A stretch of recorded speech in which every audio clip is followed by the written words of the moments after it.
மேல்மலையனூர் அங்காள பரமேஸ்வரி அம்மன் கோவில் உருவான கதை தெரியுமா? மேல்மலையனூர் தாலுகாவில் விழுப்புரத்தில் உள்ளது இக்கோவில். இங்குள்ள அங்காள பரமேஸ்வரியை புற்று தேவி என்றே கூறுகிறார்கள்.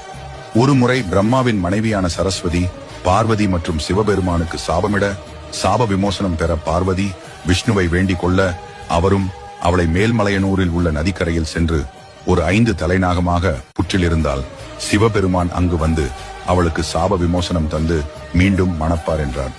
அவர் கூறியது போலவே அங்கு வந்த பார்வதி வெகு காலம் சிவனுக்காக காத்திருந்தாள். சிவனும் மேல்மலையனூரில் இருந்த நதியை தாண்டி வந்தபோது அகோர உருவில் பாம்பாக இருந்த பார்வதியும் சிவபெருமானும் சாப விமோசனம் பெற்றனர்.